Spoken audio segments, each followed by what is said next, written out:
அடுத்தும் அதே விஷயத்தை சொல்லுகின்றான். இந்த தபூக்கு போருக்கு போகாமல் முனாஃபிக்குகள் ஊர்லயே தங்கிட்டாங்க. அது சில பேர் 12 பேர் சொன்னோம், அப்புறம் 70 பேர் சொன்னோம். இப்படி பல குழுக்களாக அவங்க தங்கிட்டாங்க. அப்படி தங்கனதை பெருமையாக கருதி தங்களுக்குள்ளே பரிகாசம் செய்து சிரித்து விளையாடி கொண்டிருந்தார்கள் அவர்கள்.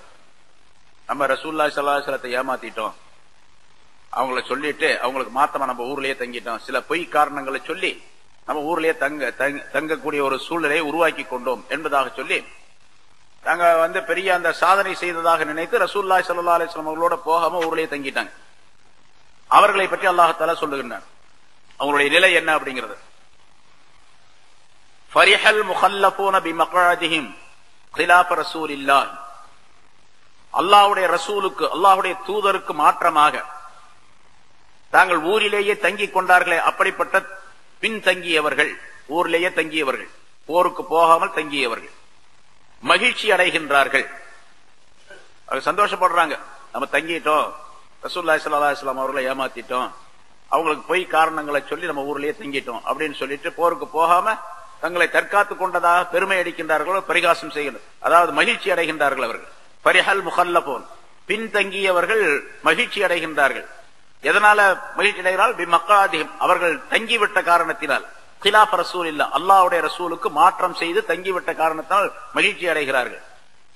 மகிழ்ச்சி அடைவது மட்டுமல்ல, வகரிஹு அன் யுஜாஹிது பிஅம்வாலிஹிம் வஅன்ஃபுஸிஹிம் ஃபீ ஸபீலில்லாஹ், அல்லாஹ்வுடைய பாதையிலே தங்களுடைய பொருளின் மூலமாக தங்களுடைய உயிர்களின் மூலமாக ஜிஹாது செய்வதையும் வெறுக்கிறார்கள். ஜிஹாது செய்யறதுன்னு சொன்னா வெறுமனே போய் போர்க்களத்துல போரிடுறது மட்டுமல்ல, ஆயுதங்கள்லாம் வேற யாரும் கொடுப்பாங்க, காசு யாரும் கொடுப்பாங்க, உணவு சாப்பாடு யாராவது கொடுப்பாங்க அப்படின்னு இல்லை. இவங்க சொந்த காசை போட்டு செலவு செஞ்சு ஆயுதங்கள் வாங்கி அவங்க தங்களுடைய பொருளை கொண்டு உணவு பண்டங்களை வாங்கி கொண்டு போய் தங்களுடைய உணவு, தங்களுடைய பொருள்கள், தங்களுடைய உயிர் எல்லாத்தையும் கொண்டு போகணும் போர்க்களத்துக்கு. திரும்பி வர்றது அது அல்லாஹ்வுடைய விதிப்படி இருக்குது. அல்லாஹ் எப்படி ஏற்பாடு செய்திருக்காங்களோ அப்படி. அதனால வந்தாலும் வரலாம், அப்படியே போனாலும் பொருளும் உயிரும் போயிடும். அதே மாதிரி திரும்பி வந்துச்சுன்னு சொன்னா உயிர் திரும்பி வரும், பொருளாதாரமும் இவருக்கு அந்த கனிமத்துடைய பொருளின் மூலமாக கிடைக்கக்கூடிய சூழ்நிலை ஏற்படும். ஆக வெற்றி பெற்றாலும் லாபம், இறந்து விட்டாலும் லாபம் ஒரு முஜாஹிதா இருக்கணும். ஆனா இவங்க என்ன பண்றாங்கன்னு கேட்டா, கரிஹு வெறுக்கிறார்கள் அன் யுஜாஹிது, ஜிஹாது செய்வதை, பிஅம்வாலிஹிம் வஅன்ஃபுஸிஹிம் ஃபீ ஸபீலில்லாஹ், அல்லாஹ்வுடைய பாதையிலே தங்களுடைய பொருளாதாரத்தின் மூலமாகவும் தங்களுடைய உயிர்களின் மூலமாகவும் ஜிஹாது செய்வதை அவர்கள் வெறுக்கிறார்கள். வகாலு, வெறுக்கிறது மட்டுமல்ல, அவர்கள் சொல்லுகிறார்னா ஒருவர் இன்னொருவருக்கு சொல்லுகிறார், சிலர் சிலருக்கு சொல்லிக் கொள்ளுகிறார் அவங்களுக்குள்ள. லா தன்ஃபிரு ஃபில் ஹர்ரி, இது கடுமையான சூடு வெயில் நேரம், இது இந்த கடுமையான வெயில் நேரத்தை, வெப்ப நேரத்திலே நீங்கள் வெளியே புறப்படாதீர்கள் அப்படின்னு சொல்றாங்க. இவங்க போறதும் இல்ல, போகக்கூடிய மனப்பான்மை உள்ளவர்களை தடுக்கிறாங்க. இவங்க போகாதீங்க அப்படின்னு சொல்லி. லா தன்ஃபிர், ஏன்னா அது கடுமையான வெயில் காலம். அரபு நாட்டில் உள்ள வெயில் அங்க போனவங்களுக்கு தெரியும் எப்படி இருக்கும் அப்படின்னு சொல்லிட்டு. அது மாதிரி கடுமையான வெயில் காலம். இப்போ இருக்கக்கூடியது போல சாதனங்கள், பாதுகாப்பு சாதனங்கள் எல்லாம் கிடையாது.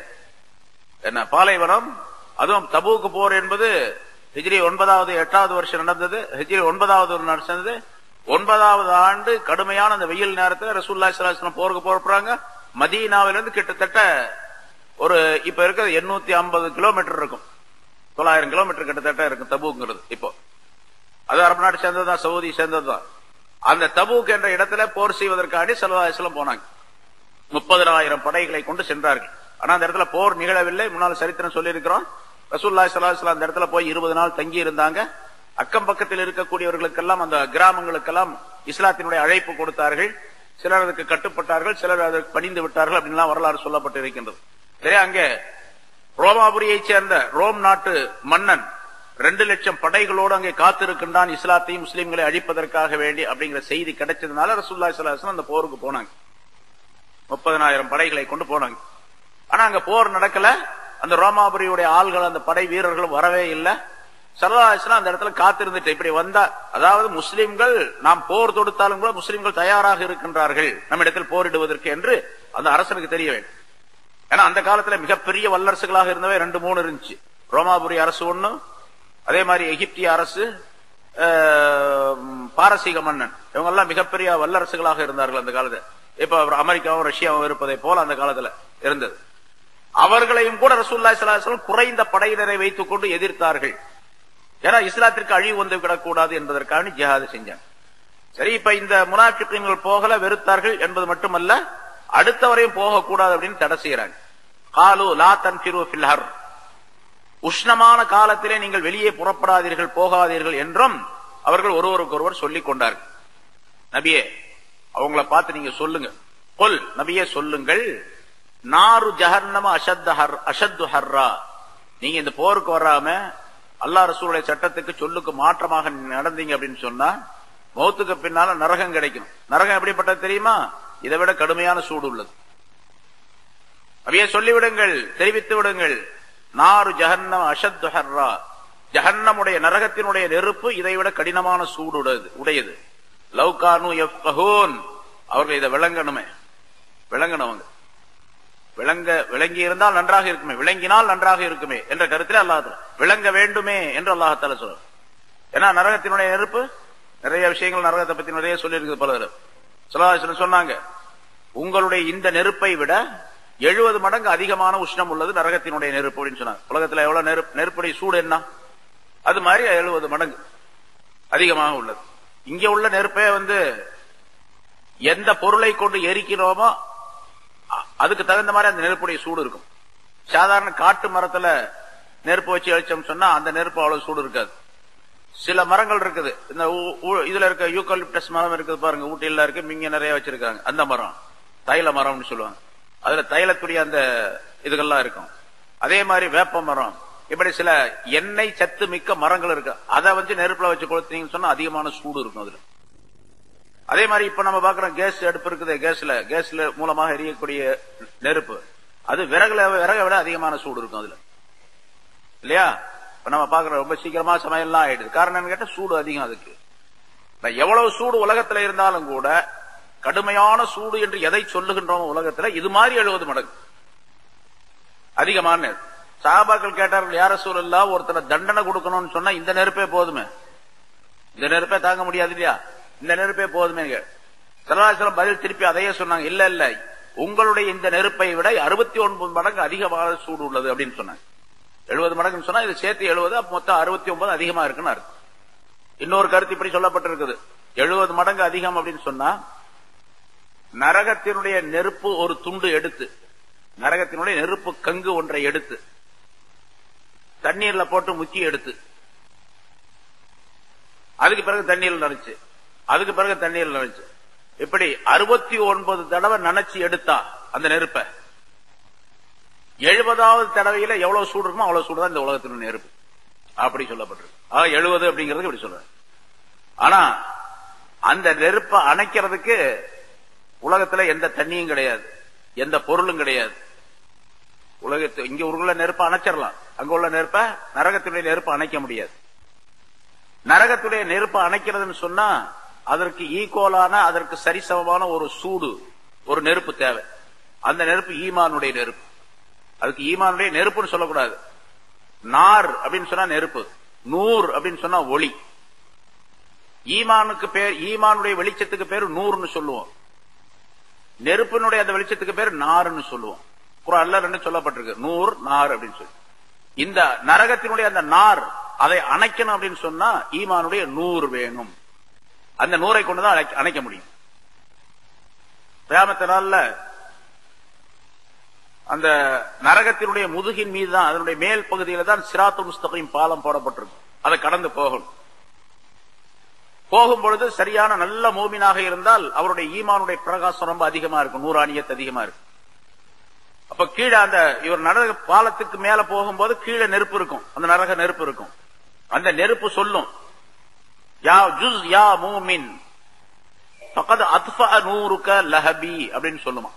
ஹதீஸ்ல வருது, மூமினே நீ சீக்கிரமாக இங்கிருந்து கடந்து சென்று விடு, இந்த பாலத்தை கடந்து சீக்கிரம் போயிடு சொர்க்கத்துக்கு. நீ உன்னுடைய நூர், உன்னுடைய அந்த ஒளி, ஈமானுடைய ஒளி என்னுடைய நரகத்தினுடைய இந்த நெருப்பு ஜுவாலை அணைக்க பார்க்கின்றது அப்படின்னு சொல்லு. நீங்க நின்றுட்டு இருந்தா நான் அணைஞ்சு போயிடுவேன், இல்லாம போயிடும், அதனால நீ சீக்கிரம் போயிடு அப்படி.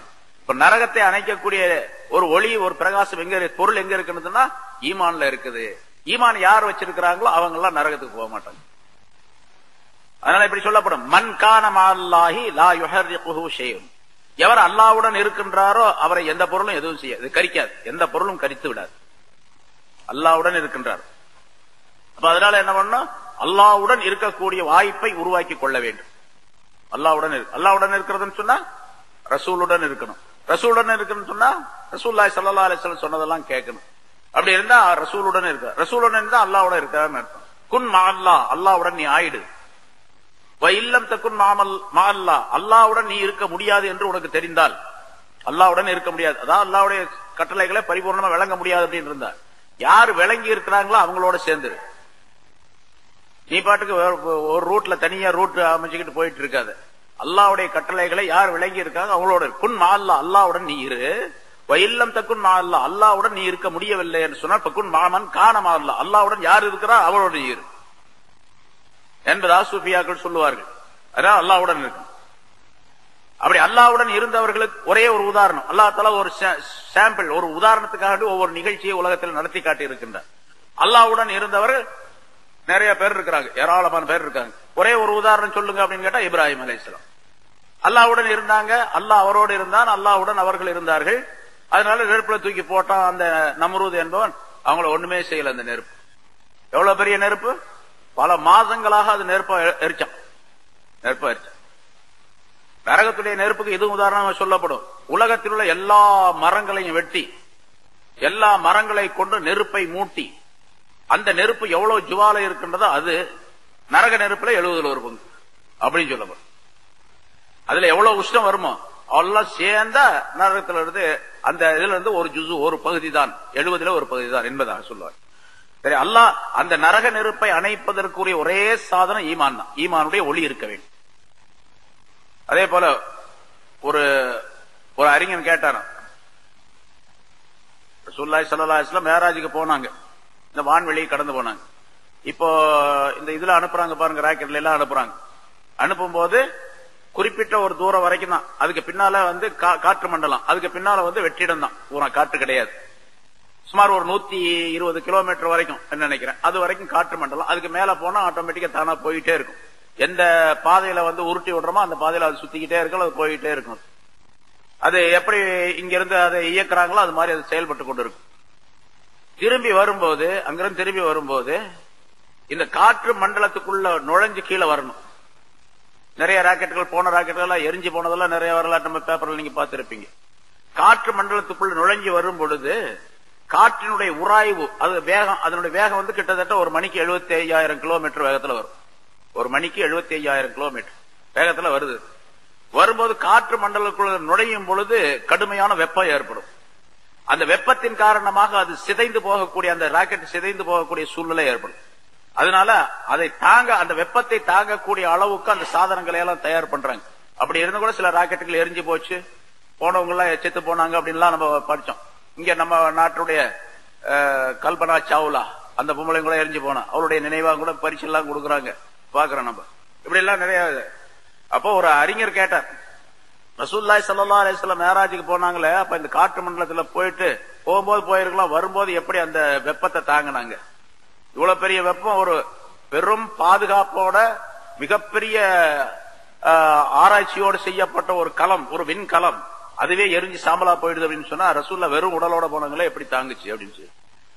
அப்ப ஒருத்தர் பதில் சொல்றாரு, அது ரசூலுல்லாஹி ஸல்லல்லாஹு அலைஹி வஸல்லம் அவர்களுக்கு நூறானியத் இருந்தது. அந்த நூறானியத்தை இந்த நார் எதுவும் செய்யாது. ஸல்லல்லாஹு அலைஹி வஸல்லத்துடைய நூறானியத்தை இந்த மண்டலத்தினுடைய, இந்த காற்று மண்டலத்தினுடைய வெப்பம் எதையும், எந்த தாக்குதலையும் அது ஏற்படுத்தாது. காரணம் கேட்டா இதை விட மிக அதிகமான வெப்பம் உடையது. அதனால அதை தாங்கக்கூடிய ஆற்றலை அல்லாஹ் தஆலா கொடுத்திருந்தார் என்பதாக ஒரு பதில் சொன்னார் ஒருவர் என்பதாகவும் ஒரு வரலாறு சொல்லப்பட்டிருக்கு. ஆக நரகம் இருக்கின்றது, நரகம் கடுமையான சூடு உடையது என்பதை இந்த முனாஃபிகீன்களுக்கு சொல்லிவிடுங்கள் என்று அல்லாஹ் தஆலா சொல்லுவதன் மூலமாக மூமின்களுக்கும் நமக்கும் அல்லாஹ் தஆலா எச்சரிக்கை செய்கின்றான். கடுமையான உஷ்ணம் உள்ள அந்த நரகத்தை பயந்து கொள்ள வேண்டும் என்பதாக குறிப்பிடுகின்றார். அப்ப அந்த நரகத்தை விட்டு தற்காத்துக் கொள்வதற்கு ஒரு சாதனம் என்று சொன்னால் ஈமான். ஈமானுக்கு அடுத்ததாக ஈமானின்படி அமல் செய்வது. இந்த ரெண்டும் இருக்கு. ஈமானும் இருக்க வேண்டும், ஈமானின்படி அமலும் இருக்க வேண்டும். அப்படி இருந்தால் நரகத்தை விட்டு தப்பித்துக் கொள்ளக்கூடிய சூழ்நிலை ஏற்படும். ஆனாலும் இந்த முனாஃபிகீன்கள் இதையெல்லாம் விளங்குறதே கிடையாது. இவங்க விளங்கினா நல்லா இருக்குமே, இதை விளங்கினா நல்லா இருக்கும். அதுதான் அல்லாஹ் தஆலா கடைசியில் சொன்னால் லவ் கானு யஃப்கஹூன், இவர்கள் விளங்கி விளங்கி இருக்க வேண்டுமே என்பதாக அல்லாஹ் தஆலா குறிப்பிடுகின்றார். ஃபல் யضحكு கலீலம் வல் யபுகு கஸீரா. மேலும் அல்லாஹ் தஆலா அவர்களை பற்றியே சொல்லுகின்றார். இவர்கள் ஃபல் யضحكு கலீலன், இந்த முனாஃபிகீன்கள் குறைவாக சிரிக்கட்டும். எப்ப பார்த்தாலும் சிரிச்சு பரிகாசம் செஞ்சுட்டு சிரிச்சு விளையாடிக்கிட்டே இருக்கிறாங்க இந்த ஆளுங்க. அதனால குறைவாக சிரிக்கட்டும். வல் யபுகு கஸீரா, அதிகமாக அழட்டும் இவர்கள். ஜஸாஅம் பிமா கானூ யக்ஸிபூன், இவர்கள் சம்பாதித்துக் கொண்ட தீமைகளின் காரணமாக, தீமைகளுக்கு பிரதியாக இவர்கள் குறைவாக சிரிக்கட்டும், அதிகமாக சிரிக்கட்டும், குறைவாக அழட்டும் என்பதாக அல்லாஹ் தஆலா குறிப்பிடுகின்றார். இந்த ஆயத்து பல கருத்துக்களை தாங்கியது, பல விஷயங்கள் அதில் இருக்கின்றன. பல் யضحكு கலீலன் அப்படின்னு சொன்னா குறைவாக சிரிக்கட்டும், குறைவாக அவர்கள் சிரிக்கட்டும் அப்படின்னு சொன்னா, இந்த கலீல் அப்படின்னா குறைவுன்னு அர்த்தம், கம்மின்னு அர்த்தம், ரொம்ப கொஞ்சம்.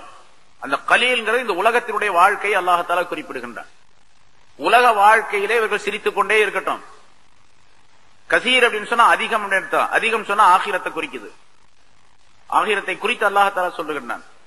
உலக வாழ்க்கையில் அவர்கள் சிரித்துக் கொண்டிருக்கட்டும், நீண்ட நெடிய வாழ்க்கையான ஆகிரத்துடைய வாழ்க்கையில் அவர்கள் அழுது கொண்டிருக்கட்டும் என்று அல்லாஹ் குறிப்பிடுகின்றார்.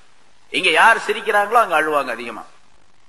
இங்க எவ்வளவு சிரிக்கிறானோ அவ்வளவு அதிகமாக அங்கே அழக்கூடிய சூழ்நிலை ஏற்படும் என்பதை அல்லாஹ் குறிப்பிடுகின்றான். அதே நேரத்தில் அந்த முனாஃபிக்குகளுக்கு எச்சரிக்கை செய்யற, நீங்க இந்த மாதிரி இஸ்லாத்தையும் முஸ்லிம்களையும் அல்லாஹ்வையும் ரசூலையும் பரிகாசம் செய்வதற்காக வேண்டி ரகசியம் பேசி சிரிச்சு விளையாண்டுகிட்டு இருக்கிறீங்க. இந்த சிரிப்பே உங்களுக்கு அழுகையாக மாறிடும் கியாமத் நாள் மறுமையில. உங்களுடைய உயிர் போற வரைக்கும் தான் இந்த சிரிப்பு. உயிர் போன பின்னால் நீண்ட நெடிய காலில் அழுது கொண்டிருக்கக்கூடிய சூழ்நிலை ஏற்படும். அவர்கள் எவ்வளவு விரும்புகின்றார்களோ அந்த அளவுக்கு ஃபல் யضحكு கலீலன், உலகத்திலே எவ்வளவு விரும்புகின்றார்களோ அவ்வளவுக்கு சிரித்துக் கொள்ளட்டும். இந்த உலக வாழ்க்கை முடிந்து விட்டால் அவர்கள் அழக்கூடிய சூழ்நிலை ஏற்படும். அந்த அழுகை முடிவடையே அடையாது. சிரிப்பு கொஞ்ச நாளைக்கு இருக்கும், முடிஞ்சு போயிடும். மௌத்தார வரைக்கும் சிரிச்சுக்கிட்டு இருப்பாங்க. மௌத்து வந்துச்சுன்னா சிரிப்பு முடிஞ்சு போயிடும். அதுக்கு பின்னால் அழுகை தொடரும். அந்த அழுகை முடிவடையவே அடையாது. அது நீண்ட நெடிய காலம் அப்படி தொடர்ந்து வந்து கொண்டே இருக்கும், அவர்களுக்கு கிடைத்துக் கொண்டே இருக்கும். அந்த அழுகை எதனால வருது? தண்டனையினால வருது. நரகத்தினுடைய தண்டனை, அல்லாஹ் தஆலாவுடைய வேதனையின் காரணமாக அவர்கள் அழக்கூடிய சூழ்நிலை ஏற்படும் என்று அல்லாஹ் தஆலா குறிப்பிடுகின்றார். நரகவாசிகள் அழுவார்கள். ரசூலுல்லாஹி ஸல்லல்லாஹு அலைஹி வஸல்லம் ஒரு ஹதீஸ்ல சொல்லுகின்றார்கள், யுர்சிலி புகாஉ அலா அஹ்லின் நார் ஃபயகூனு ஹத்தா யன்கதா துமு சும்ம யகூனு தம்.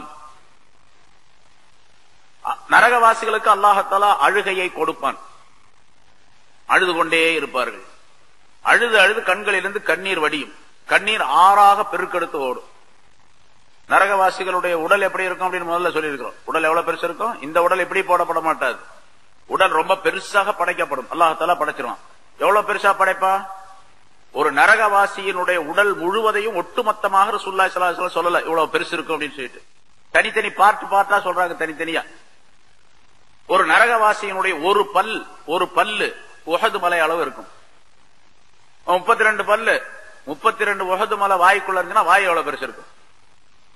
இன்னொரு ஹதீஸ்ல சொல்றாங்க, அவருடைய புஜத்தினுடைய அளவு, புஜம் அப்படின்னு சொன்னா இப்ப இங்க கையை வச்சா தோள்பட்டையில 4 விரக்கடா இருக்கும்.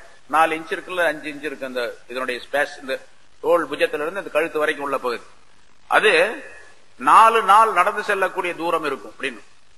இந்த ஸ்கின் தோல் இருக்குது பாருங்க, இது வந்து பிச்சா வராது, ரொம்ப மெல்லிஸ் மனிதனுடைய தோல், அதனால உரிக்கலாம் முடியாது, வெங்காய சருகு மாதிரி இருக்கும். ஆனா இதுதான் கவசம், இந்த தோல் தான் கவசம், பாதுகாப்பு எல்லாத்துக்கும். அடிபடாம இருக்கிறதுக்கு, அடிபட்டா வலிக்காம இருக்கிறதுக்கு எல்லாத்துக்கும் தோல் தான் பாதுகாப்பு. தோல் மிகப்பெரிய பாதுகாப்பு. இந்த தோல் எவ்வளவு இருக்கு? 4 முழம் பருமனுடையதா இருக்கு. 4 முழம் பருமனுடையதா இருக்கும் தோல் அப்படின்னு சொன்னாங்க. அதே மாதிரி ஒவ்வொரு தனித்தனி உறுப்பாக சொல்றாங்க, நிறைய விஷயங்கள் இருக்கு அதுல. சரி, அப்ப அப்படின்னா இப்போ அந்த நரகவாசியில ஒரு மனிதனுடைய உடல் எவ்வளவு பெருசு இருக்கும் இதை சொன்னாங்க. ஒரு மனிதன் நரகத்திலே இருக்கக்கூடிய இடம், ஸ்பேஸ், இப்ப நான் உட்கார்ந்து இருக்கேன்னா இந்த சேருக்குள்ள உட்கார்ந்து இருக்கிறேன், இவ்வளவுதான் இடம், எனக்கு உட்கார்றதுக்கு இவ்வளவு இடம் தேவை. நரகத்துல ஒரு மனுஷனுக்கு எவ்வளவு இடம் தேவை அப்படின்னு கேட்டா ஸல்லல்லாஹு அலைஹி வஸல்லம் சொன்னாங்க, மதீனாவிலிருந்து சன்னா வரைக்கும், யமன் நாட்டுல சன்னான்னு ஒரு ஊர் இருக்குது, இப்போ இருக்கு, சன்னா தான் பேர். அந்த ஊர் வரைக்கும் எவ்வளவு தூரம் இருக்கோ அவ்வளவு தூரம், கிட்டத்தட்ட ஒரு 600-700 கிலோமீட்டர் இருக்கு. ஒரு ஆளுக்கு அவ்வளவு பெரிய இடம் தேவை. அப்ப நரகவாசிகளுக்கு அவ்வளோ பேருக்கு இடம் தேவைன்னா அந்த நரகம் எவ்வளவு பெருசு இருக்கும்? நரகம் எவ்வளவு பெருசு இருக்கும்? ரசூலுல்லாஹி ஸல்லல்லாஹு அலைஹி வஸல்லம் அவர்கள், ஜிப்ரீல் அலைஹிஸ்ஸலாம் அவர்கள் ஒரு தடவை பேசிட்டு இருந்தாங்க நபி அவர்களோட. திடீர்னு ஒரு சத்தம் கேட்டுச்சு. பெரிய சத்தம், பயங்கரமான சத்தம் கேட்டுச்சு. என்னன்னு கேட்டாங்க. ரசூலுல்லாஹி ஸல்லல்லாஹு அலைஹி வஸல்லம், என்ன இவ்வளவு பெரிய சத்தம் கேட்குது அப்படின்னு. ஜிப்ரீல் அலைஹிஸ்ஸலாம் சொன்னாங்க, 70 வருஷத்துக்கு முன்னால, 70 ஆண்டுகளுக்கு முன்னதாக நரகத்தினுடைய விளிம்பில் இருந்து, அந்த ஓரத்திலிருந்து ஒரு கல் கீழே தள்ளி விடப்பட்டது. அது ஏன் எதுக்கு அப்படிங்கறதெல்லாம் அந்த காரணம் எல்லாம் தெரியாது. அது ஹதீஸ்ல அப்படி எல்லாம் இல்ல. ஒரு கல்ல கீழே தள்ளிவிட, இது காட்டுறதுக்காண்டி சொல்றதுக்காண்டி உம்மத்தின மக்களுக்கு வந்து படிப்பினைக்காண்டி சொல்லி காட்டுறதுக்காண்டி அல்லாஹ் தஆலா நிகழ்த்திய ஒரு நிகழ்ச்சி அது. அப்படிதான் அந்த விளிம்பிலிருந்து ஒரு கல் தள்ளிவிடப்பட்டது. தள்ளிவிடப்பட்டு 70 வருஷம் ஆச்சு. இப்பதான் நரகத்தினுடைய அடிபாகத்துல போய் ஒத்துன்னு விழுவுது. அந்த சத்தம் தான் இது அப்படின்னு சொன்னாங்க. இப்ப நீங்க மேல போறீங்கன்னு வச்சுங்க, ஒரு 100 கிலோமீட்டருக்கு மேல போய் அங்கிருந்து ஒரு கல்லை தூக்கி கீழே போடுறீங்க, ஒரு சின்ன கல்லு எவ்வளவு நேரத்துல பூமிக்கு வரும்? 100 கிலோமீட்டர் கீழே இருந்து மேல இருந்து இங்க வர்றதுக்கு ஒரு சில வினாடிகள்ல வந்து கீழே விழுந்துரும் இல்லையா? ஒரு சில வினாடிகள் தான் தேவை, நிமிஷங்கள் கூட தேவையில்லை. 70 வருஷம் போய் கடைசியில 70 வருஷத்துக்கு பின்னால போய் நரகத்தினுடைய அடிபாகத்தை அந்த கல்லு சேர்ந்திருக்குன்னு சொன்னா, அந்த கீழே இருந்து நரகத்தினுடைய விளிம்பு வரைக்கும் எவ்வளவு பெருசு இருக்கு, எவ்வளவு உயரம் இருக்கு அப்படிங்கறத கணக்கு போட்டுக் கொள்ளணும். அதுதான் நரகம் அப்படிங்கிறது. இது மாதிரி ஏராளமான விசாலத்தை மனிதனால் கணக்கு போட முடியாத அளவுக்கு விசாலத்தை கொண்டது மிகப்பெரியது நரகம். அதனால ரசூலுல்லாஹி ஸல்லல்லாஹு அலைஹி வஸல்லம் சொல்றாங்க, நரகவாசி அழுவான். அழுதானா அப்ப பல்லு ஒரு உகது மலை பெருசு இருந்துச்சுன்னா அவன் கண்ணு எவ்வளவு பெருசு இருக்கும், கண்ணு எவ்வளவு பெருசு இருக்கும். அவன் அழுதானா தண்ணி எவ்வளவு வரும். அந்த தண்ணி எல்லாம் நரகத்தை நெருப்ப அணைச்சிடாது. ஏன்னா சில பேர் கேட்பாங்க, அழுகிறாரு அப்ப தண்ணி கண்ணுல தண்ணி வந்துச்சுன்னா நரக நெருப்பெல்லாம் அணைஞ்சு போயிடும், அப்புறம் ஜாலியா இருக்கலாமே. அது முடியாது. அந்த தண்ணீரால நரக நெருப்ப அணைக்க முடியாது. சரி, அழுது கண்ணில் இருக்கக்கூடிய தண்ணீர், அந்த சுரப்பிகள் எல்லாம் வற்றி போய் இல்லாம போய் சுரப்பிகள் நீரை பொழியாது, கண்ணில் தண்ணி வற்றி போயிடும். தண்ணீர் வற்றின பிறகு ரத்தமாக அழுவான். அப்ப ரத்தமா வரும் அவனுக்கு. இன்னொரு ஹதீஸ்ல முதல்ல, ரெண்டாவது வந்து சீழாக வரும். புண்ணுல இருந்து சீழ் சலம் வருது இல்லையா, அது மாதிரி வரும்.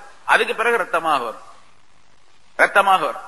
இப்படி அந்த கண்ணத்துல தண்ணீர் வடிஞ்சு பெரிய கண்ணமா இருக்குமா, எவ்வளவு பெருசு இருக்குன்னு நம்ம கணக்கு போட முடியாது, அவ்வளவு பெருசு இருக்கும். அவ்வளவு பெரிய அந்த கண்ணத்துல தண்ணீர் வடிந்து அந்த தண்ணீர் வடியக்கூடிய அந்த ரத்தம் வடிஞ்ச இடம் இருக்கு பாருங்க, அது ஒரு பள்ளமாயிடும். எவ்வளவு பெரிய பள்ளமாகும் அப்படின்னு சொல்லிட்டா, ரசூலுல்லாஹி ஸல்லல்லாஹு அலைஹி வஸல்லம் சொல்லுகின்றார்கள், வலவ் உர்சிலத் ஃபீஹா சுஃபுன் லஜரத், அதுல ஒரு கப்பலை ஓட விட்டால் கப்பல் ஓடும். அந்த கண்ணத்துல ஏற்பட்ட வடு, கண்ணீர் ஓடியதனுடைய அந்த பள்ளம் எவ்வளவு பெருசு இருக்கும், கப்பல் அதுல ஓட்டலாம். அப்ப சூயஸ் கால்வாய் மாதிரி இருக்கும் அப்படின்னு வச்சுங்க. அவ்வளோ பெரிய பள்ளம் ஏற்பட்டு போயிடும் அப்படின்னு. இது நரகவாசிகளுக்கு அல்ல, அதுக்கு அடையாளம் உலகத்திலேயே உண்டு. ஹஜ்ரத் உமர் ரலியல்லாஹு தஆலா அன்ஹு அவர்கள் அல்லாஹ்வுடைய பயத்தினால, நரகத்தினுடைய பயத்தினால அழுவாங்க, அழுதுகிட்டே இருப்பாங்க, நிறைய அழுவாங்க. உமர் ரலியல்லாஹு தஆலா அழுது அவங்களுடைய கண்ணத்துல 2 கண்ணத்திலையும் வந்து கீழே வரைக்கும் கருப்பு கோடு இருந்துச்சு, பள்ளமா இருந்துச்சு. இங்கே அவங்க அழுது சும்மா கொஞ்சம் தண்ணி வரும். அந்த தண்ணீர் அழுது உப்பு தண்ணியாச்சா அது அப்படியே வடிஞ்சுக்கிட்டே இருக்கும், விட்டுருவாங்க. அழுதுகிட்டே இருப்பாங்க, வடிஞ்சுக்கிட்டே இருக்கும். அதனால வந்து அந்த கருப்பு கோடு ஒன்று இருந்தது ஹஜ்ரத் உமர் ரலியல்லாஹு 2 கண்ணங்களிலும் அப்படின்னு. அது மாதிரி இந்த கோடு விழுந்தது பள்ளமாகி ஒரு கப்பல் ஓடும் அப்படின்னு சொல்லு. இன்னொரு ஹதீஸ்ல, இன்ன அஹ்லன்னாரி லயபுகூன ஹத்தா லவ் உஜ்ரியத்து ஸுஃபுர் ஃபீ துமூஇஹிம் லஜரத். இப்ப கண்ணத்துல பள்ளம் விழுந்து அந்த பள்ளத்துல கப்பல் ஓடும். இந்த ஹதீஸ் எப்படி இருக்குன்னு கேட்டா, அழுது அந்த கண்ணீர் ஆறாக பெருக்கெடுத்து ஓடும், பெரிய ஆறா ஓடும். அந்த ஆத்துல படகு விட்டா கப்பல் விட்டா ஆத்துல கப்பல் ஓடும். கண்ணீர் ஆறாக பெருக்கெடுக்கும், அந்த ஆத்துல கப்பல் ஓடலாம் அப்படின்னு சொல்றாங்க. லஜரத் ஃபீ லவ் உஜ்ரியத்து ஸுஃபுர் ஃபீ துமூஇஹிம், அவருடைய கண்ணீரிலே கப்பல் ஓட விடப்பட்டால் லஜரத் அது ஓடும். வஇன்னஹும் யஸ்குபூன தம, அதுக்கு பிறகு அவங்க ரத்தமாகவே அழுவார்கள் அப்படி. இன்னொரு ஹதீஸ், இன்ன அஹ்லன் நாரி இதா தகலு பகவ் துமுஆன் ஜமா, அதாவது நரகவாசிகள் அவர்கள் அழ ஆரம்பித்தால், நரகத்திற்கு சென்ற பின்னால் அழுவார்கள். நீண்ட காலமாக கண்ணீராக வடிந்து கொண்டிருக்கும். அதுக்கு பிறகு சீழ் சலமாக அது வடிந்து கொண்டிருக்கும். அப்ப நரகவாசிகள், அந்த நரகத்துக்கு காவலாளிகளாக இருக்கக்கூடிய மலக்குகள் அவர்கள் கேட்பார்கள், யா மாஷர் அஷ்கியா, மூதேவிகளே, அஷ்கியானா மூதேவிகள். அந்த நரகவாசிகளை பார்த்து மலக்குகள் சொல்றாங்க, டே மூதேவிகளே, தரக்துல் புகா ஃபித் துன்யா, உலகத்துல நீங்க அல்லாஹ்வை நினைச்சு, அல்லாஹ்வுடைய இந்த தண்டனையை நினைச்சு அழுகிறத விட்டுட்டீங்க. ஹல் தஜிதுனல் யௌம மன் தஸ்தகீஸூன பிஹி, இன்னைக்கு நீங்க அழாம இருக்கிறதுக்கு பாதுகாப்பு உங்களுக்கு கொடுக்கக்கூடியவர்கள் யாராவது உண்டா? அப்படின்னு அந்த மலக்குகள் கேட்பாங்க.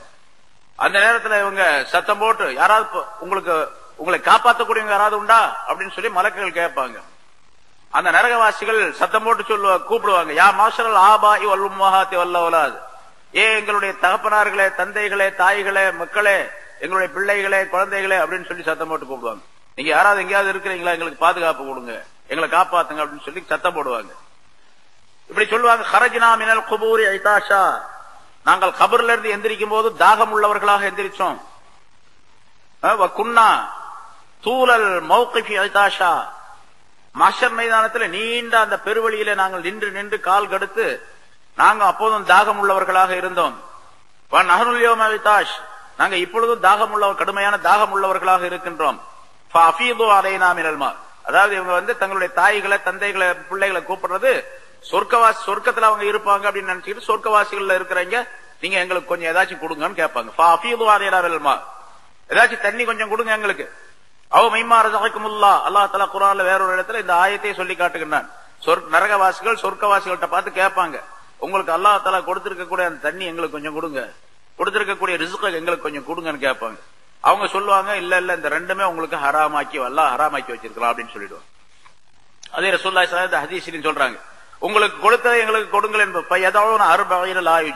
லா யுஜீபுஹும். இப்படியே சத்தம் போட்டு அவங்க தாய்களை, தகப்பனார்களை, பிள்ளைகள் எல்லாம் கூப்பிட்டுக்கிட்டே இருப்பாங்க. எவ்வளவு நாள் கூப்பிடுவாங்க, ஒரே கூப்பிட்ட உடனே அவங்க பதில் சொல்ல மாட்டாங்க. 40 வருஷம் அப்படி கத்திக்கிட்டே இருப்பாங்களா, 40 வருஷம் சத்தம் போட்டுக்கிட்டே இருப்பாங்க. 40 வருஷத்துக்கு பின்னால அப்பதான் பதில் சொல்லுவாங்க. அவங்க என்ன சொல்லுவாங்க, இன்னக்கும் மாக்கி சூன பையசுமிங்க, நீங்க அங்கேயே தான் இருக்கணும், உங்களுக்கு வேற வழியே கிடையாது, நீங்க நரகத்திலேயே தான் இருக்கணும், உங்களுக்கு அதிலிருந்து விடிவே கிடையாது அப்படின்னு இந்த ரெண்டையும், தண்ணீரையோ உணவையோ உங்களுக்கு அல்லாஹ் தஆலா ஹராமாக்கி வச்சிருக்கிறான் அப்படின்னு சொன்ன பிறகு, ஆக நமக்கு எதுவுமே கிடைக்காது அப்படின்னு அப்பதான் அவங்க தெரிஞ்சு கொள்வாங்க அப்படின்னு ரசூலுல்லாஹி ஸல்லல்லாஹு அலைஹி வஸல்லம். மின் குல்லி கைர், எல்லா நன்மைகளை விட்டும் அவர்கள் ஆதரவு இழந்து விடுவார்கள், ஆதரவு இல்லாம போயிடும், எந்த நன்மையும் கிடைக்காது அப்படின்னு தெரிஞ்சு போயிடும்.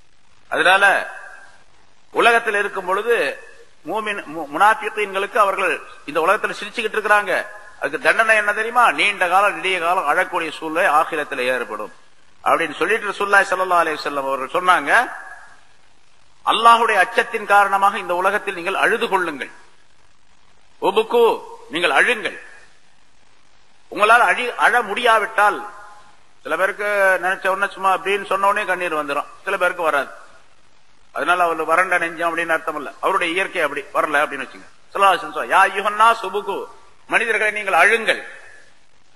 பயில்லம் தபுக்கு, உங்களுக்கு அழுகை வரவில்லை என்று சொன்னால், இன்னொரு அறிவிப்புல பயில்லம் தஸ்தத்தி, உங்களால் அழ முடியவில்லை என்று சொன்னால் பத்தபாக்கு, அழுவதை போன்று பாவனை செய்யுங்கள், அழுவதை போன்று பாவனையாக செய்துங்கள்.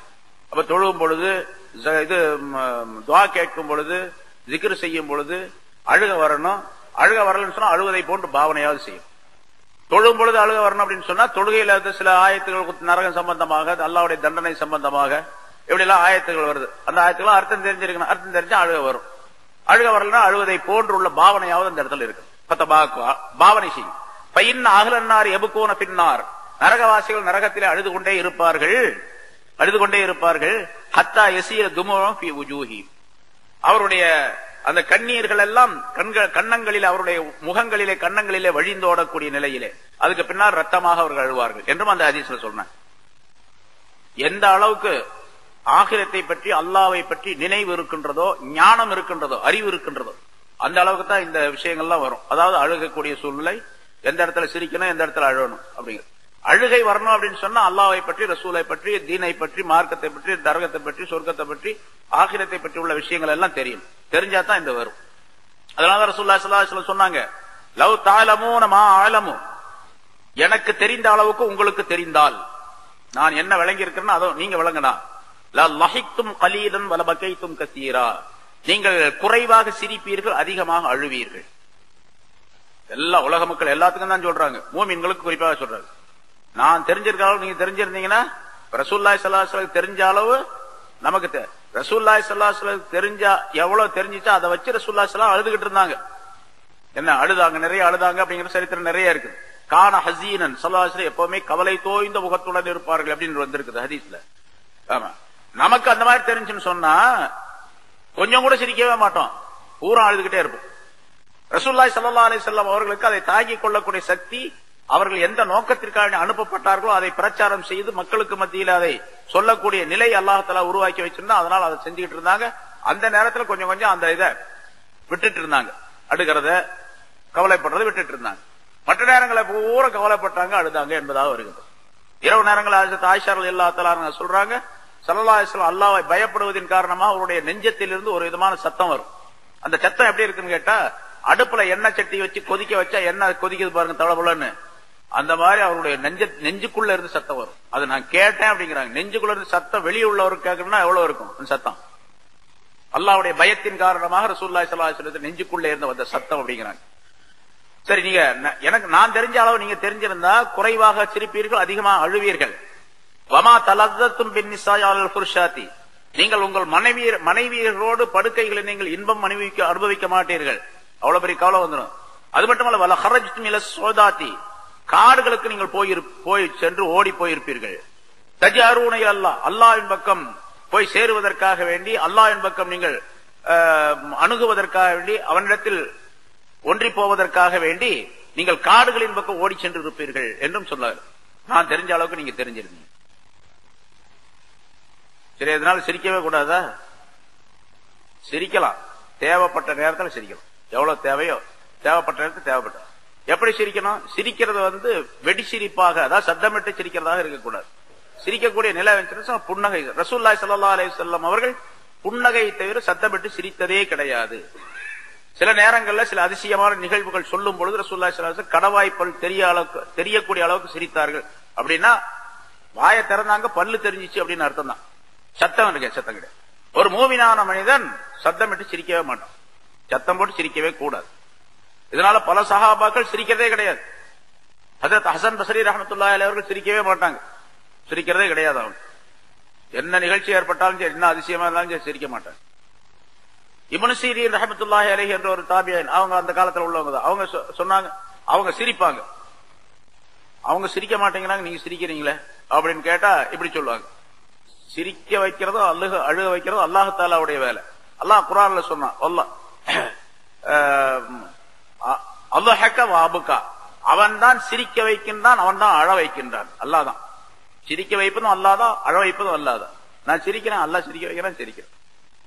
அதுல இன்னொரு தத்துவம் என்னன்னு கேட்டா, சிரிப்பு அப்படிங்கிறது மனிதனுக்கு மட்டும் கொடுக்கப்பட்ட ஒரு ஸ்பெஷல் நிலை. வேற யாராவது சிரிக்கிறாங்களான்னு பாருங்க. மலக்குகளை விட்டுருங்க, ஜின்களை விட்டுருங்க, அவங்கெல்லாம் இது நமக்கு தெரியாது.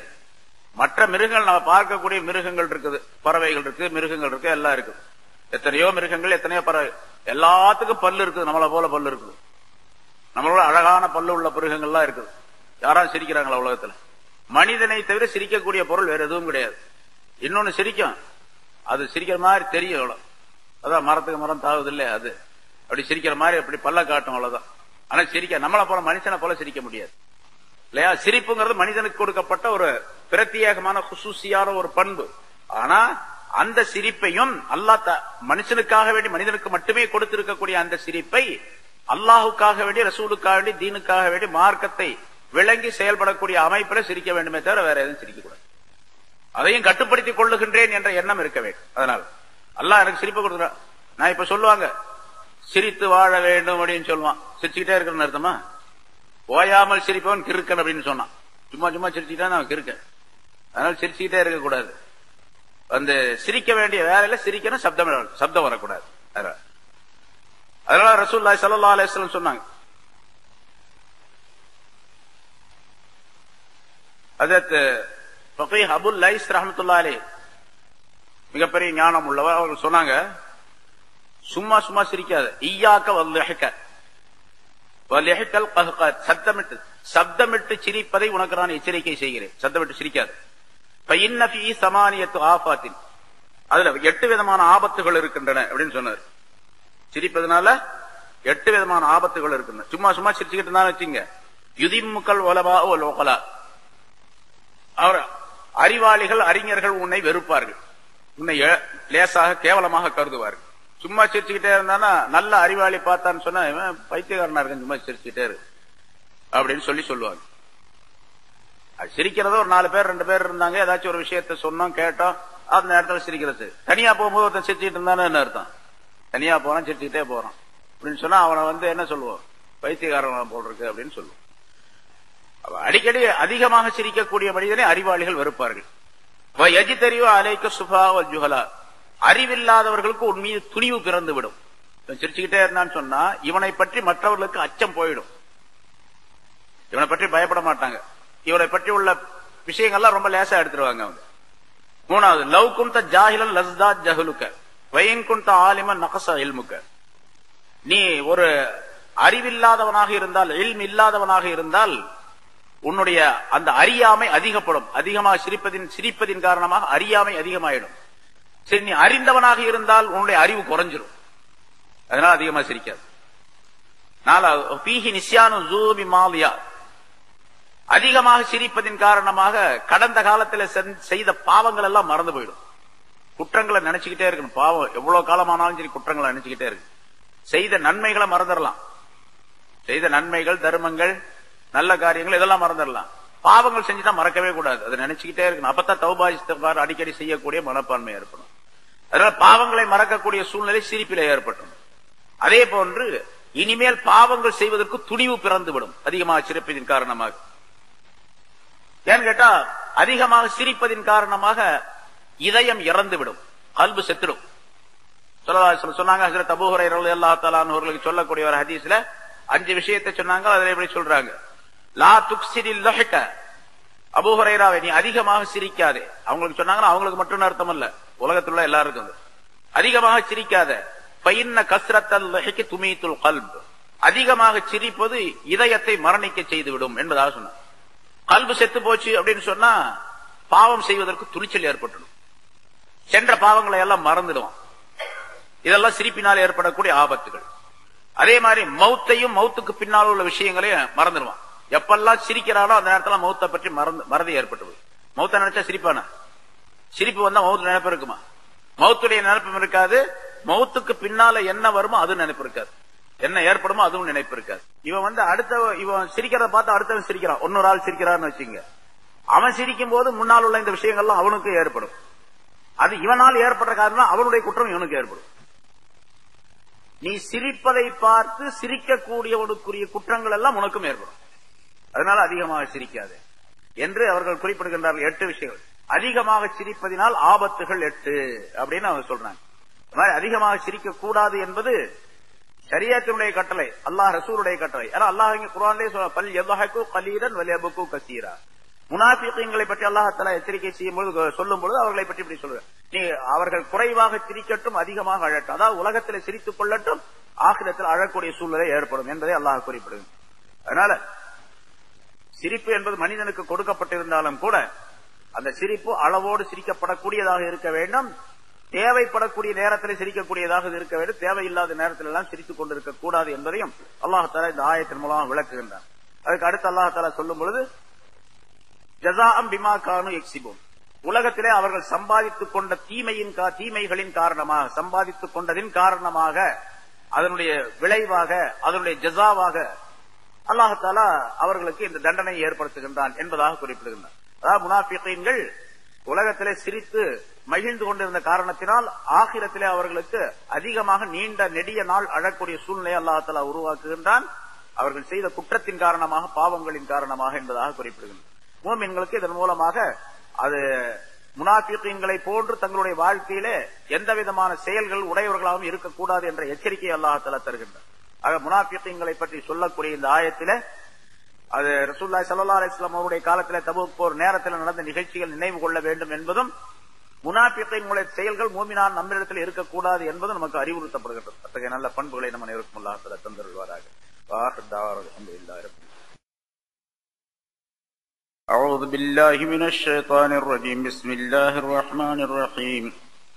وإن رجعك الله إلى طائفة منهم فاستأذنوك للخروج فقل لن تخرجوا معي أبدا ولن تقاتلوا معي عدوا إنكم رضيتم بالقعود أول مرة فاقعدوا مع الخالفين ولا تصل على أحد منهم مات أبدا ولا تقم على قبره إنهم كفروا بالله ورسوله وماتوا وهم فاسقون ولا تعجبك أموالهم وأولادهم إنما يريد الله أن يعذبهم بها في الدنيا وتزهق أنفسهم وهم كافرون.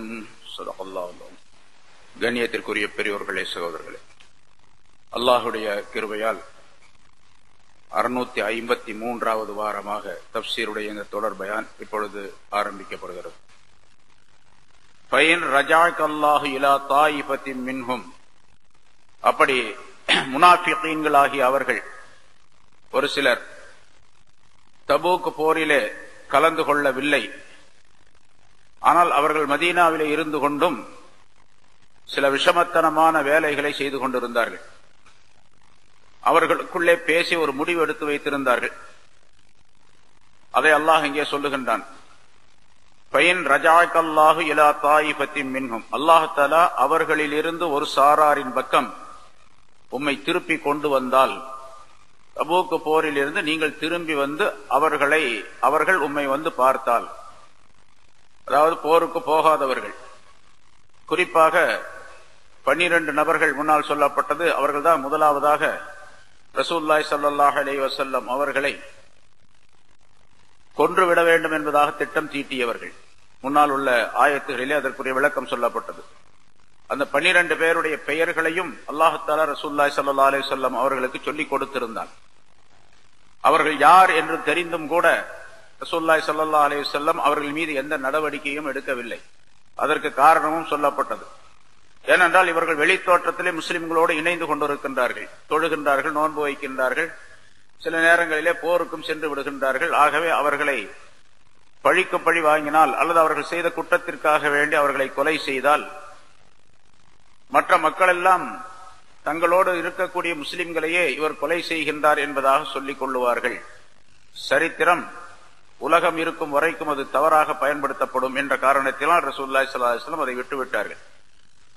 ஆனால் அந்த 12 பேரும் என்ன செய்தார்கள் என்று சொன்னால், தங்களுக்குள்ளே இப்படி பேசிக் கொண்டு இருந்தார்கள். நம்ம வந்தா காரணம் சொல்லிக்கலாம், திரும்ப போரிலிருந்து திரும்ப மதீனாவுக்கு வந்தால் காரணத்தை சொல்லி நாம் தப்பித்துக் கொள்ளலாம். ஆனால் அதே நேரத்தில் என்ன திட்டம் தீட்டி இருந்தார்கள் என்பதையும் அல்லாஹ் சொல்லுகின்றான்.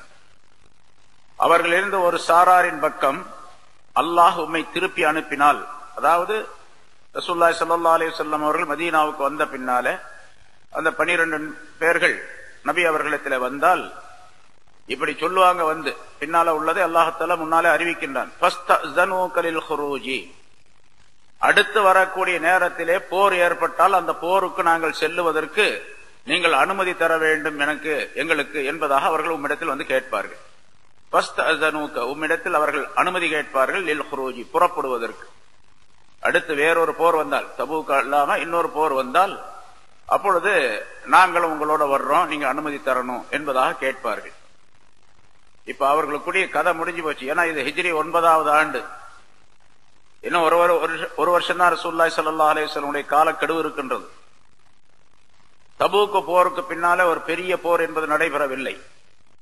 ஆகவே அல்லாஹ் தஆலா இங்கே அவர்களுக்குரிய சட்டத்தை முடித்து வைக்கின்றான். ஃபகுல், நபியை நீங்கள் சொல்லிவிடுங்கள், லன் தஹ்ருஜு மஅய அபதா, என்னுடன் நீங்கள் எப்பொழுதுமே புறப்பட வேண்டாம். வரலையில போருக்கு, அதனால இனிமேல் எப்பொழுதுமே நீங்க வரக்கூடாது. லன் தஹ்ருஜு மஅய அபதா, நீங்கள் எப்பொழுதுமே என்னுடன் வரக்கூடாது. வலன் துகாத்திலு மஅய அதுவா, என்னுடன் சேர்ந்து எதிரிகளிடத்தில் நீங்கள் போர் செய்யவும் கூடாது. ஏனென்றால் இன்னக்கும் ரضيتم بالقعود اول مره, ஆரம்ப நேரத்திலேயே நீங்கள் ஊரிலே உட்கார்ந்து இருப்பதை கொண்டு நீங்கள் பொருந்தி கொண்டீர்கள். போருக்கு வராமல் மதீனாவிலே உட்கார்ந்து விட்டீர்கள், தங்கிவிட்டீர்கள். அப்படி ஆரம்பத்திலேயே போருக்கு வராமல் நீங்கள் உட்கார்ந்து கொண்டதின் காரணமாக நீங்கள் அதை பொருந்தி கொண்டீர்கள். فَقْعُدُوا مَعَ الْخَالِفِينَ, ஆகவே நீங்கள் பின்தங்கியவர்களுடன் சேர்ந்து நீங்களும் தங்கிவிடுங்கள், உட்கார்ந்து கொள்ளுங்கள். இனிமேல் நீங்க என்னுடன் வரவே கூடாது. நான் உங்களை அழைத்து செல்லவும் மாட்டேன், உங்களுக்கு அறிவிப்பு கொடுக்கவும் மாட்டேன். நீங்கள் என்னோடு சேர்ந்து எதிரிகளை தாக்க வர வேண்டிய அவசியமும் கிடையாது. என்று சொல்லிவிடும். இது கடுமையான எச்சரிக்கை.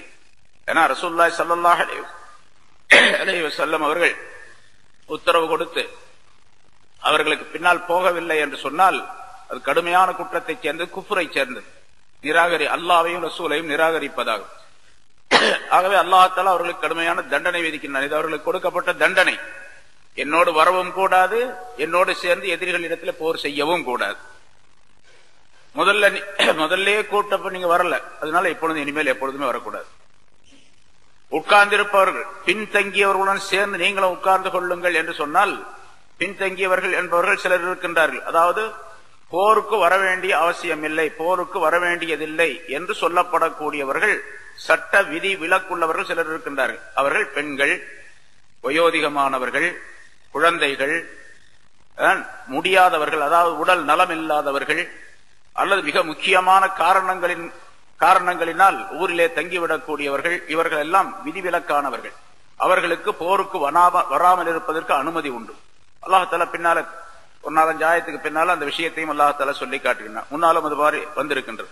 அதாவது நடக்க முடியாதவர்கள், சப்பானிகள், நோய்வாய்ப்பட்டவர்கள், பெண்கள், வயோதிகர்கள், இவர்கள் எல்லாம் வர வேண்டிய அவசியம் இல்லை என்பதாக இருக்கின்றது. அவர்கள் தான் ஹாலிஃபீன்கள், ஊரிலே தங்கி இருக்கக்கூடியவர்கள், பின்தங்கி இருக்கக்கூடிய அவர்களோடு சேர்ந்து நீங்களும் உட்கார்ந்து ஊரிலேயே என்று அல்லாஹ் தஆலா சொன்னார். அவங்க வந்து கேட்பாங்க, இப்படி சொல்லிடுங்க என்று அல்லாஹ் தஆலா முன்னதாகவே சொல்லிவிட்டான். ஊருக்கு வந்த பின்னால், மதீனாவுக்கு வந்த பின்னால் அதே மாதிரி அந்த 12 பேரும் வந்தாங்க, கேட்டாங்க. ரசூலுல்லாஹி ஸல்லல்லாஹு அலைஹி வஸல்லம் இந்த ஆயத்தை சொல்லிக்காங்க. அல்லாஹ் தஆலா இப்படி சட்டம் போட்டான், உங்களுக்கு எந்த விதமான ஒரு அனுமதியும் இனிமேல் கிடையாது என்பதாக சொல்லிவிட்டார்.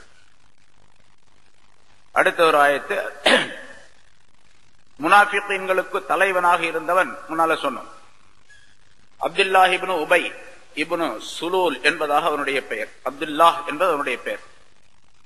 சூரத்துல் முனாஃபிக் என்ற ஒரு அத்தியாயமே இருக்கின்றது. அதில் அல்லாஹ் தஆலா சொல்லுகின்றான் அந்த மனிதனை பற்றி, முனாஃபிகினுடைய தலைவனை பற்றி சொல்லுகின்றான். வயின் துஅஜிபுக அஜ்ஸாமுஹும், ரொம்ப வாட்டசாட்டமான ஆளு, பார்த்தா ரொம்ப எடுப்பா இருக்கும். சில மனிதர்கள் நம்ம பார்க்கிறோம், வாட்டசாட்டமான ஆள், தூரத்தில் வரும்போதே எடுப்பான ஒரு அமைப்பு இருக்கும் அவங்களுக்கு. அது மாதிரி சஹாபாக்கள் எல்லாம் எப்படி இருந்தாங்க? பசி பட்டினியின் காரணமாக வயிறு முதுகோடு ஒட்டி இருந்தது அவர்களுக்கு. கந்தல் துணியை அணிந்து கொண்டிருந்தார்கள், அழுக்காக இருப்பார்கள், தலை பரட்டையாக இருக்கும். ஆனால் நெஞ்சுக்குள்ளே ஈமான் மலையை போன்று இருக்கும் அவர்களுக்கு அப்படின்னு சொல்லப்பட்டு இருக்கின்றது. இந்த முனாஃபிக்குடைய தலைவன் எப்படி இருப்பான்னு கேட்டா, ரொம்ப வாட்டசாட்டமா இருப்பான், ரொம்ப புஜ பர பராக்கிரம் மிக்கவன் அப்படின்னு சொல்லுவாங்க, அது மாதிரி இருப்பான். ரொம்ப அழகான ஆடைகளை அணிந்து கொண்டிருப்பான், ரொம்ப கம்பீரமான தோற்றம் உள்ளவனாக இருப்பான். அல்லாஹ் தஆலா அவனை பற்றி சொல்லுகின்றான். அல்லாஹ் தஆலா வயின் துஅஜிபுக அஜ்ஸாமு, அவருடைய உருவங்கள், சடலங்கள், அவருடைய உடல்கள் உங்களை ஆச்சரியப்படுத்தினாலும் சரி, அவர்கள் குற்றவாளிகள் தான், அல்லாஹ்விடத்தில் தண்டனைக்குரியவர்கள் என்பதை என்ற கருத்தை அல்லாஹ் தஆலா அந்த ஆயத்தை தெரியப்படுத்துகின்றார். அது மாதிரி இருக்கும். அவனுக்கு, அந்த தலைவருக்கு, அதாவது அப்துல்லா என்பவனுக்கு மரண வேலை நெருங்கி விட்டது. மரணத்துடைய நேர சக்கராத்துடைய நிலையில இருக்கிறான். இப்போ தன்னுடைய மகன் அப்துல்லாஹ் இப்னு உபை என்பவன் தன்னுடைய மகனிடத்துல, மகனுக்கு பேரும் அப்துல்லா தான், போன வாரம் சொன்னான், மகனுக்கு பேரும் அப்துல்லா தான். மகனை கூப்பிட்டு அவன் சொன்னான், நீ போய் ரசூலுல்லாஹி ஸல்லல்லாஹு அலைஹி வஸல்லம் அவர்களிடத்துல எனக்காக அல்லாஹ்விடத்தில் மன்னிப்பு தேட சொல்லு. நான் சில குற்றங்கள்லாம் செஞ்சுட்டேன், மன்னிப்பு தேட சொல்லு. இப்ப நான் மௌத்துடைய நிலையில இருக்கிறேன், அதனால மன்னிப்பு தேட சொல்லு. அதே போல நான் இறந்து விட்டால் ரசூலுல்லாஹி ஸல்லல்லாஹு அலைஹி வஸல்லம் அவர்களுடைய ஜுப்பாவை வாங்கி வந்து எனக்கு கஃபனாக நீ அணிவிக்க வேண்டும். ரசூலுல்லாஹி ஸல்லல்லாஹு அலைஹி வஸல்லம் அவர்களை எனக்கு ஜனாசா தொழ வைக்க சொல்ல வேண்டும். நீ போய் சொல்லிட்டு வா அப்படின்னு சொல்லி மகனை அதே மாதிரி அந்த மகன் போய் சொன்னார். ஆனா அந்த மகன் எப்படிப்பட்டவர்னு சொன்னா, சரியான மூமினாக இருந்தார். அவர் தகப்பனார் முனாஃபிக்குடைய தலைவன், மகன் பக்கா மூமினாக இருந்தார். அப்புறம் மூமினாக இருந்த காரணத்தில் ரசூலுல்லாஹி ஸல்லல்லாஹு அலைஹி வஸல்லம் அவர்கள் மீது அவர் அன்பு கொண்டிருந்தார், அவர் மீது நபி அவர்களும் அன்பு கொண்டிருந்தார்கள். அதன் காரணமாக அவர் வந்து கேட்கிறார், இந்த மாதிரி என்னுடைய தகப்பனார் இருக்கிறாரு, அது சக்கராத்துடைய நிலையில் இருக்கிறார், இப்படி சொல்லிவிட்டார் என்பதாக சொன்னார். ரசூலுல்லாஹி ஸல்லல்லாஹு அலைஹி வஸல்லம் அவர்கள் அந்த நேரத்தில் தான் முன்னால் சொல்லப்பட்ட அந்த ஆயத்து இறங்கியது. அந்த மனிதர்களுக்கு நீங்கள் இஸ்திக்பார் செய்யாதீர்கள், பாவ மன்னிப்பு தேடாதீர்கள், பாவ மன்னிப்பு தேடினாலும் தேடாவிட்டு இஸ்தக்ஃபிர் லஹும் அவு லா தஸ்தக்ஃபிர் லஹும் இன் தஸ்தக்ஃபிர் லஹும் 70 மர்ரத்தன் ஃபலன் யக்ஃபிரல்லாஹு லஹும். அவர்களுக்கு நீர் மன்னிப்பு தேடும் அல்லது மன்னிப்பு தேடாமல் இரும் 70 தடவை அவர்களுக்கு நீர் மன்னிப்பு தேடினாலும் அல்லாஹ் தஆலா அவர்களை மன்னிக்க மாட்டான் என்று அல்லாஹ் தஆலா சொன்னான். ஆனா ரசூலுல்லாஹி ஸல்லல்லாஹு அலைஹி வஸல்லம் சொன்னாங்க 70 அப்படின்னு அல்லாஹ் தஆலா சொல்லிட்டான், நான் 70க்கு மேல மன்னிப்பு தேடுவேன் அப்படின்னு சொன்னாங்க. ஸல்லல்லாஹு அலைஹி வஸல்லம் கருணையை சுட்டி காட்டுகின்றது. சரி, இப்ப இந்த அந்த இவன் சொல்லி அனுப்பினோன்னா ரசூலுல்லாஹி ஸல்லல்லாஹு அலைஹி வஸல்லம் அவர்களுக்கு அல்லாஹ் தஆலா அந்த ஆயத்தை இறக்கினான். இஸ்தக்ஃபிர் லஹும் அவு லா தஸ்தக்ஃபிர், அவர்களுக்கு மன்னிப்பு தேடுங்கள், மன்னிப்பு தேடாம இருங்கள், 70 தடவை தேடினாலும் மன்னிக்க மாட்டேன் என்று ஆயத்தை அருளினான். ரசூலுல்லாஹி ஸல்லல்லாஹு அலைஹி வஸல்லம் சொன்னார்கள், இந்த மாதிரி ஆயத்து வந்திருக்கின்றதே என்பதாக சஹாபாக்கள் எல்லாம் பேசிக் கொண்டிருந்த நேரத்தில் ரசூலுல்லாஹி ஸல்லல்லாஹு அலைஹி வஸல்லம் சொன்னார்கள், இந்த ஆயத்து இருக்கின்றதே இது எனக்கு அல்லாஹ் தஆலா விருப்பத்தை தந்திருக்கின்றான். நீங்க மன்னிப்பு தேடுங்க, தேடாம இருங்க, அது உங்க விருப்பத்தை சேர்ந்தது என்று எனக்கு ஹியார் என்று விருப்பத்தை, என்னுடைய சுய விருப்பத்தை அல்லாஹ் தஆலா எனக்கு தந்திருக்கின்றான். அல்லாஹ் தஆலா 70 அப்படின்னு சொல்லி இருக்கிறான். ஆனா 70 விட கூடுதலாக தேடினாலும் அப்படின்னு இல்ல. அதனால 70 விட கூடுதலாக நான் அவனுக்கு மன்னிப்பு தேடுவேன் அந்த முனாஃபிக்குக்காக வேண்டி என்று ரசூலுல்லாஹி ஸல்லல்லாஹு அலைஹி வஸல்லம் சொன்னார். இப்ப இத இருந்த உடனே அந்த ஆள் இறந்துட்டான். ரசூலுல்லாஹி அந்த மகன் வந்து கேட்ட உடனே ரசூலுல்லாஹி ஸல்லல்லாஹு அலைஹி வஸல்லம் அவர்கள் இப்படி மன்னிப்பு தேடுவேன் என்று சொன்னதுக்கு இந்த ஆயத்து வந்துச்சு. அதற்கு பதிலாக ரசூலுல்லாஹி ஸல்லல்லாஹு அலைஹி வஸல்லம் தங்களுடைய சட்டையும் கழற்றி கொடுத்தார்கள், தங்களுடைய ஜுப்பாவையும் கழற்றி கொடுத்து இதை நீ கஃபனாக அணிவித்து கொடு என்பதாக சொன்னார். அவன் சொன்னது நிபந்தனை என்னன்னு சொன்னா, அந்த சட்டை ரசூலுல்லாஹி ஸல்லல்லாஹு அலைஹி வஸல்லம் அவர்கள் போட்டுக் கொண்டிருப்பதாக இருக்க வேண்டும், நபி அவர்களோடு உடலோடு ஒட்டி உறவாடிய துணியாக இருக்க வேண்டும். அந்த துணியை கொண்டு வந்து, அந்த ஜுப்பாவை கொண்டு வந்து எனக்கு முதலாவதாக என்னுடைய உடலிலே படும்படியாக அதனை போட்டு அதுக்கு மேலதான் நீங்க கஃபன் துணியை போடணும் அப்படின்னு வேற சொல்லியிருந்தான். ஏன்னா ரசூல் அவங்க தெரியும் பாருங்க, முனாஃபிக்குடைய தலைவனாக இருந்தாலும் கூட ரசூலுல்லாஹி ஸல்லல்லாஹு அலைஹி வஸல்லம் அவருடைய மதிப்பும் மரியாதையும் எவ்வளவு பெருசு, அல்லாஹ் தஆலாவிடத்தில் அவர்கள் போட்டிருந்த துணிக்கு எவ்வளவு மதிப்பு இருக்கின்றது, அந்த ஜுப்பாவுக்கு எவ்வளவு மதிப்பு இருக்கின்றது என்பதை உணர்ந்து இருக்கின்றான். ஆனா அல்லாஹ்வுடைய நாட்டம் இல்லை. யாருக்கு அல்லாஹ்வுடைய நாட்டம் இருக்கு அவர்தான் ஹிதாயத்துக்கு வர முடியும், ஈமான் கிடைக்கும். அவனுக்கு அல்லாஹ் தஆலாவுடைய நாட்டம் இல்லை, அதனால் ஹிதாயத்து கிடைக்கவில்லை. சரி, இப்போ ரசூலுல்லாஹி ஸல்லல்லாஹு அலைஹி வஸல்லம் சட்டையை கழட்டி கொடுத்தார்கள். அந்த சட்டையிலே அவனுக்கு இறந்து விட்டான், அவருடைய ரூஹ் போய்விட்டது, கஃபனும் அணிவிக்கப்பட்டது. ரசூலுல்லாஹி ஸல்லல்லாஹு அலைஹி வஸல்லம் அவர்களிடத்தில் வந்து சொன்னார், மறுபடியும் மகன் வந்து சொன்னார், இது மாதிரி என்னுடைய தந்தை இறந்துட்டார், அவருக்காக நீங்க தொழ வைங்க என்று சொன்னார். ரசூலுல்லாஹி ஸல்லல்லாஹு அலைஹி வஸல்லம் அவர்கள் தங்களுடைய செருப்பை அணிந்து கொண்டு புறப்பட்டார்கள் தொழ வைப்பதற்காக. ஹஜ்ரத் உமர் ரலியல்லாஹு தஆலா அன்ஹு அவர்கள் அருகிலே இருந்தவர்கள், யா ரசூலல்லாஹ், அல்லாஹ் தஆலா தொழ வைக்க வேணான்னு சொன்ன போது அந்த மனிதனுக்கு நீங்க தொழ வைக்க போறீங்களே அப்படின்னு கேட்டார். தொழ வைக்க வேணான்னு வெளிப்படையாக அல்லாஹ் தஆலா சொல்லல. உமர் ரலியல்லாஹு தஆலா சொன்னது காரணம் என்னவென்று சொன்னால், இஸ்தக்ஃபிர் லஹும் அவு லா தஸ்தக்ஃபிர் லஹும் லன் யக்ஃபிரல்லாஹு லஹும் அப்படின்னு அல்லாஹ் தஆலா சொல்லியிருக்கிறான். மன்னிப்பு தேடுங்க, மன்னிப்பு தேடாம இருங்க, 70 தடவை மன்னிப்பு தேடினாலும் மன்னிக்க மாட்டேன்னு அல்லாஹ் தஆலா சொன்னதனுடைய விளக்கம் என்னவென்று சொன்னால், உமர் ரலியல்லாஹு இப்படி வழங்கி இருந்தாங்க, அவனுக்கு தொழ வைக்காதீங்கன்னு அர்த்தம் தான் அதுக்கு.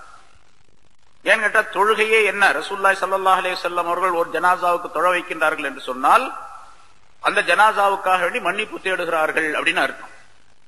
பொதுவாக இப்படித்தான ஜனாசா தொழுகை 4 தக்பீர், அது துஆவுடைய அந்தஸ்தில உள்ளது. அந்த தொழுகை 4 தக்பீர் 4 ரக்காத்துடைய அந்தஸ்தில உள்ளது. ஆனா துஆவுடைய அமைப்பில் தான் அந்த தொழுகை ஆக்கப்பட்டு இருக்கின்றது.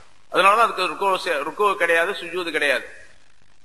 அல்லாஹுவை வணங்கக்கூடிய அமைப்பிலே, இபாதத்துடைய அமைப்பிலே செய்யப்பட்டதல்ல, சொல்லப்பட்டதல்ல ஜனாசா தொழுகை.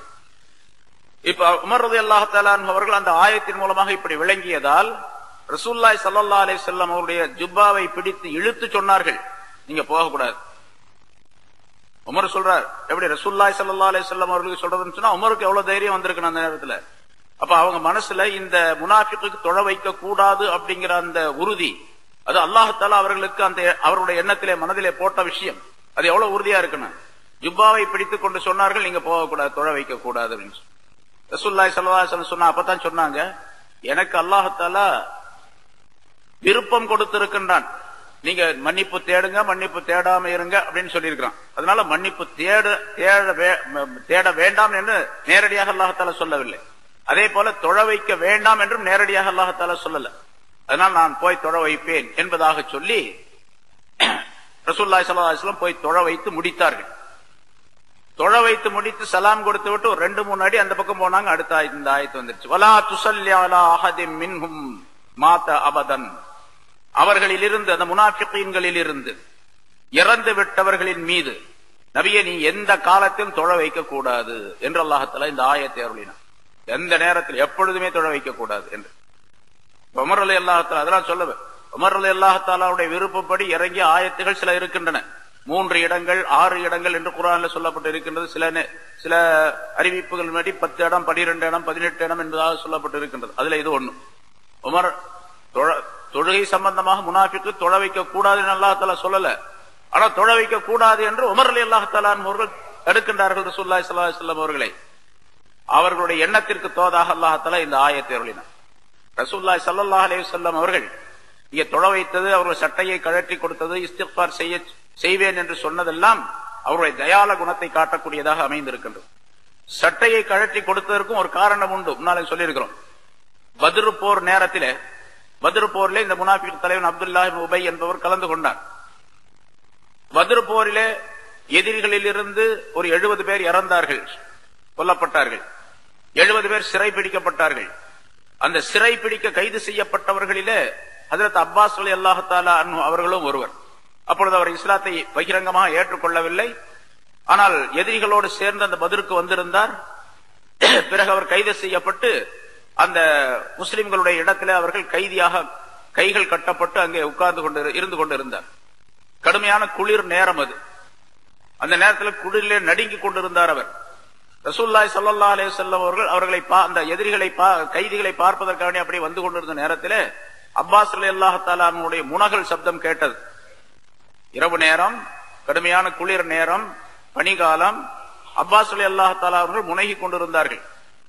வலியின் காரணமாக, கட்டப்பட்டிருப்பதின் காரணமாக, உடலிலே சரியான போர்வை அல்லது துணி இல்லாததின் காரணமாக அவர்கள் முனகி கொண்டிருந்தார்கள். ரசூலுல்லாஹி ஸல்லல்லாஹு அலைஹி வஸல்லம் அவர்கள் சஹாபாக்களிடத்திலே சொல்லி அவருடைய கட்டை தளர்த்தி விடுங்கள் என்பதாக சொன்னார்கள். கை கட்டி வச்சிருக்கிறாங்க எல்லாருக்கும், 70 பேரையும். கட்டை தளர்த்தி விடுங்கள் என்பதாக சொன்னார்கள். இவருக்கு யாராவது ஒரு சட்டை கொடுங்கள் என்பதாக சொன்னார்கள். அந்த நேரத்தில் இந்த அப்துல்லாஹ் இப்னு உபை என்ற இந்த முனாஃபிக்குடைய தலைவன் தான் தன்னுடைய சட்டையை கழட்டி கொடுத்தார். ஏன்னா வேறு சிலர் சட்டையை கொடுப்பதற்காண்டி முன் வந்தார்கள். அவருக்கு அப்பாஸ் ரலியல்லாஹு தஆலா அவர்களுக்கு அவங்களுடைய சட்டையெல்லாம் சரியா இல்ல, சின்னதா இருந்துச்சு. அப்பாஸ் ரலியல்லாஹு தஆலா அவர்கள் ரொம்ப உயரமானவர், ரொம்ப பருமனானவர். முன்னால சொல்லியிருக்கிறோம். அதாவது ரொம்ப சப்தமுள்ள குரல் உள்ளவர். சத்தம் போட்டா கிட்டத்தட்ட 1 மைல் தூரத்துக்கு கேட்குமா. அவர் சத்தம் கொடுத்தாருன்னா 1 மைல் தூரத்துக்கு கேட்கும். அவ்வளவு குரல் வளம் உள்ளவர். அதே மாதிரி ஆஜாடு பாகுவான ஆள். அவரை போன்று மற்றொருவர் இருக்கின்றார் என்று சொன்னால் அவர் இந்த அப்துல்லாஹ் இப்னு உபை தான். அதே போன்று வடிவம் உள்ளவர், அமைப்பு உள்ளவர், தோற்றம் உள்ளவர்.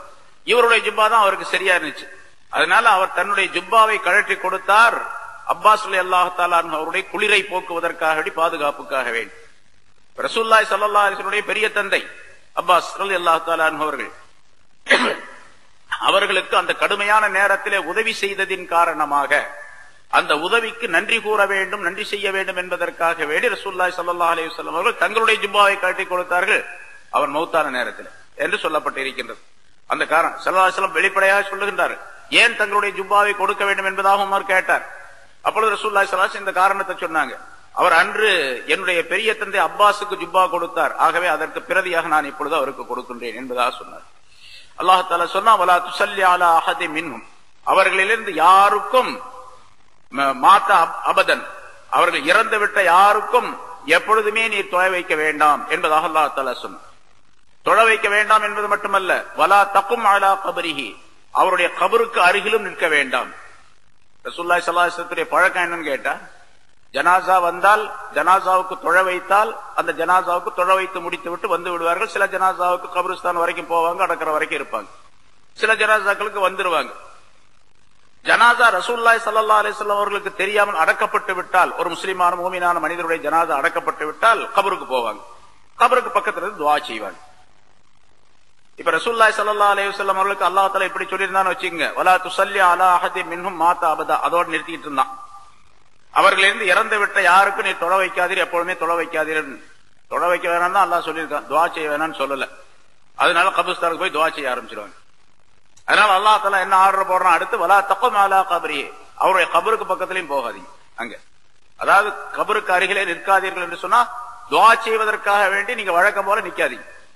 பல பேருக்கு அது மாதிரி துஆ செய்திருக்கின்றார்கள் ரசூலுல்லாஹி ஸல்லல்லாஹு அலைஹி வஸல்லம். சில நேரங்களில் அதாவது அந்த அபிசீனியா நாட்டு மன்னர் நஜ்ஜாஷி அவர் இறந்து விட்ட நேரத்திலே ரசூலுல்லாஹி ஸல்லல்லாஹு அலைஹி வஸல்லம் அவரை ரசூலுல்லாஹி ஸல்லல்லாஹு அலைஹி வஸல்லம் அவர்களை அவர் பார்க்கவில்லை. ஆனால் ஈமான் கொண்டார். அவர் இறந்து விட்டார் என்ற செய்தியை அல்லாஹ் தஆலா அறிவித்தான். மதீனாவில் இருந்து கொண்டிருந்த ரசூலுல்லாஹி ஸல்லல்லாஹு அலைஹி வஸல்லம் அவர்கள் அவருக்காக வேண்டி தொழ வைத்தார்கள் என்பதாக, அதிலிருந்தான் ஷாஃபி மதஹபை சேர்ந்தவர்கள் காயிப் ஜனாசா கூடும் என்பதாக சொல்லி, ஜனாசா எங்கேயாவது ஒரு இடத்துல உலகத்தில் எங்கே இறந்திருந்தாலும் சரி அவருக்காக வேண்டி இருக்கக்கூடியவர்கள் எந்த ஊர்ல இருந்தாலும் சரி அவர் தொழ வைக்கலாம் என்பதாக சொல்லப்பட்டிருக்கின்றது. இது ரசூலுல்லாஹி ஹனபி மதஹபில் ரசூலுல்லாஹி ஸல்லல்லாஹு அலைஹி வஸல்லம் அவர்களுக்கு அல்லாஹ் தஆலா அறிவித்து கொடுத்தான், அல்லாஹ் தஆலா உத்தரவு கொடுத்தான். அதன் காரணமாக ரசூலுல்லாஹி ஸல்லல்லாஹு அலைஹி வஸல்லம் தொழ வைத்தார்கள். இப்ப நஜ்ஜாஷிக்கு தொழ வைத்தது அவருக்கு மட்டுமே சொந்தம். ஏனென்றால் ரசூலுல்லாஹி ஸல்லல்லாஹு அலைஹி வஸல்லம் அவர்களுக்கு தெரியும், அல்லாஹ் சொல்லி கொடுத்து தெரியும், அதன் காரணமாக தொழ வைத்தார்கள். இப்பொழுது மற்ற நேரங்கள் மற்ற மனிதர்களுக்கெல்லாம் அந்த சட்டம் கிடையாது. காரணம் மற்றவர்கள் எல்லாம் அப்படி தெரிந்து கொள்ள முடியாது. அதனால சரிங்க, அல்லாஹ் தஆலா வலா தகும் அலா கபரிஹி, அவருடைய கபருக்கு அருகிலும் நீங்கள் நிற்க வேண்டாம் என்பதாக அல்லாஹ் தஆலா சொன்னார். காரணம் சொல்றான், ஏன் தெரியுமா? இன்னஹும் கஃபரு பில்லாஹி வ ரசூலிஹி, நிச்சயமாக அவர்கள் அல்லாஹையும் அவனுடைய ரசூலையும் நிராகரித்து விட்டார்கள். வமாத்து வஹும் ஃபாசிகூன், அவர்கள் வரம்பு மீறியவர்களாக இருக்கும் நிலையில் இறந்து விட்டார்கள் என்ற காரணத்தினால். ஃபாசிகூன் என்று சொன்னால் பாவம் செய்யக்கூடியவர்கள் அப்படின்னு அர்த்தம். பாவம் செய்யறதுனா இந்த இடத்துல காபிர்களாக இருக்கக்கூடிய நிலையில அல்லாஹ்வையும் ரசூலையும் மறுத்து சட்டங்களை விட்டு அப்பாற்பட்டு அல்லாஹ் ரசூலுடைய சட்டங்களை உதறி தள்ளிவிட்டு தீனுடைய விஷயத்தை விட்டும் தீனுடைய வரம்பை விட்டும் வெளியேறியவர்கள் என்பதாக ஃபாசிக் என்பதற்கு பொருள். அப்படி ஃபாசிகீன்களாக தீனை விட்டும் வெளியேறியவர்களாக அவர்கள் இருந்த காரணத்தினாலும் அவர்களுக்கு தொழ வைக்க வேண்டாம், அவருடைய கபருக்கு பக்கத்தில் நிற்கவும் வேண்டாம் என்று அல்லாஹ் தஆலா சொல்லுகின்றார். இந்த ஆயத்துல குர்ஆன்ல ஜனாசா தொழுகை ரசூலுல்லாஹி ஸல்லல்லாஹு அலைஹி வஸல்லம் அவர்கள் தொழ வைத்தார்கள். அது எப்படி தொழ வேண்டும் என்பதாக ஹதீஸ்களில் அறிவிக்கப்பட்டிருக்கின்றது. குர்ஆன்ல ஜனாசா தொழுகையை பற்றி தனியாக ஒரு ஆயத்து கிடையாது. யாராவது உங்களிலே யாராவது ஒருவர் இறந்து விட்டால் அவருக்காண்டி தொழுது கொள்ளுங்கள், தொழ வையுங்கள், அல்லது இஸ்திக்பார் செய்யுங்கள் அப்படின்லாம் நேரடியான ஆயத்து கிடையாது. இங்கே இறந்து விட்டவருக்காக வேண்டி அவர்களிலே யாராவது ஒருவர் இறந்து விட்டால் அவருக்கு தொழ வைக்க வேண்டாம் என்று சொன்ன இந்த ஆயத்து, அப்ப மூமினானவர்கள் இறந்து விட்டால் தொழ வைக்கணும் அப்படிங்கிறது தெரியுது. இந்த ஆயத்து தான் ஜனாசா தொழுகைக்கு ஆதாரமாக இருக்கின்றது. ஜனாசா தொழுகை தொழ வேண்டும் என்பதும் இந்த ஆயத்தின் மூலமாக சொல்லப்படுகின்றது. இதில் உலமாக்கள் பல கருத்துக்களை எழுதுகின்றார்கள். ஏன்னா இந்த ஆயத்தில் ஜனாசா தொழுகையை பற்றி சொல்லி இருக்கின்ற காரணத்தினால் இந்த இடத்துல பல கருத்துக்களை சொல்லி காட்டுகின்றார்கள். ஜனாசா தொழுகை 4 தக்பீர்களை கொண்டது. இப்ப 4 தக்பீர் சொல்றோம். ஆனா ரசூலுல்லாஹி ஸல்லல்லாஹு அலைஹி வஸல்லம் அவருடைய காலத்துல குறைந்த அளவு 4 தக்பீர் சொல்லிக் கொண்டிருந்தார்கள். சில பேருக்கு 5 தக்பீர் சொன்னாங்க, சில பேருக்கு 6 தக்பீர்கள் சொன்னார்கள், சில பேருக்கு இன்னும் கூடுதலாக சொன்னார்கள். ஹஜ்ரத் ஹம்ஸா ரலியல்லாஹு தஆலா அன்ஹு அவர்களுக்கு போன வாரம் சொன்னோம். ஹம்ஸா ரலியல்லாஹு தஆலா அன்ஹு அவர்களுக்கு 70 தக்பீர் சொன்னாங்க. உஹது போரிலே வஹ்ஷி என்பவரால் ஷஹீதாக்கப்பட்ட தங்களுடைய பெரிய தந்தை ஹம்ஸா ரலியல்லாஹு தஆலா அன்ஹு அவர்கள் மிக கொடூரமாக அவர்கள் ஷஹீதாக்கப்பட்ட காரணத்தினால் அவருடைய ஜனாசாவை பார்த்து கலங்கினார்கள் ரசூலுல்லாஹி ஸல்லல்லாஹு அலைஹி வஸல்லம் அவர்கள். அதனால அவர்களுக்கு அல்லாஹ்விடத்தில் பிரத்யேகமாக துஆ செய்ய வேண்டும் என்ற எண்ணத்திலே 70 தக்பீர் சொல்லி அந்த தொழுகையை நிறைவேற்றினார்கள் என்பதாக சொல்லப்பட்டிருக்கிறது. ரசூலுல்லாஹி ஸல்லல்லாஹு அலைஹி வஸல்லம் அவர்கள் எத்தனை தக்பீர் சொல்லுகின்றார்களோ அவ்வளவு அதிகமாக துஆ செய்கிறார்கள் அப்படின்னு அர்த்தம். அதனால 70 தடவை சொன்னார்கள். சரி, இப்படி பலவிதமாக இருந்தது. 4 தக்பீர் குறைஞ்சது, அதை விட 5, 6, 7 இப்படி எல்லாம் சொல்லிட்டு இருந்தாங்க. ஹஜ்ரத் உமர் ரலியல்லாஹு தஆலாவுடைய ஆட்சி காலத்தில் தான் இதெல்லாம் ஒழுங்குமுறைப்படுத்தப்பட்டது. பல விஷயங்கள் இருக்கு, அதுல நிறைய முன்னாலே சொல்லி இருக்கிறோம். அதுல இந்த ஜனாசா தொழுகையும் ஒன்று. ஜனாசா தொழுகைக்கு ரசூலுல்லாஹி ஸல்லல்லாஹு அலைஹி வஸல்லம் காலத்துல இப்படி எல்லாம் பலவிதமாக தக்பீர் சொல்லப்பட்டு கொண்டிருந்தது. இப்ப நம்ம என்ன செய்யலாம் அப்படின்னு ஆலோசனை செய்தார்கள். கடைசியாக முடிவெடுக்கப்பட்டது 4 தக்பீரோடு நிறுத்திக் கொள்ள வேண்டும் என்பதாக. அதனால ஜனாசா தொழுகைக்கு 4 தக்பீர் என்பது ஷரியத்தாக ஆக்கப்பட்டிருக்கின்றது. ரசூலுல்லாஹி ஸல்லல்லாஹு அலைஹி வஸல்லம் சொன்னதை தான் நாங்க கேட்போம், உமர் சொன்னதெல்லாம் கேட்க மாட்டோம் அப்படின்னு யாராவது சொன்னால் அவங்க என்ன பண்ணணும்? ரொம்ப பிரியமானவரா இருந்தா, ரொம்ப நல்ல மனிதரா இருந்தா அவருக்கு 70 தக்பீர் சொல்லணும் அல்லது 7 தக்பீர் சொல்லணும். அப்படி யாராவது சொல்றாங்களா? ரசூலுல்லாஹ் மட்டும்தான் பின்பற்றணும், குர்ஆனை மட்டும்தான் பின்பற்றணும் அப்படின்னு சொல்லக்கூடியவர்கள் யாராவது 7 தக்பீர் சொல்றாங்களா? அவங்களும் 4 தக்பீர் தான் சொல்றாங்க. இப்ப 4 தக்பீர் சொன்னா உமரை பின்பற்றுறாருன்னு அர்த்தம். உமரை பின்பற்றுகிறார் அப்படின்னு நம்ம ஒத்துக்கிறோம். உமரைத்தான் பின்பற்ற வேண்டும் அந்த விஷயத்துல.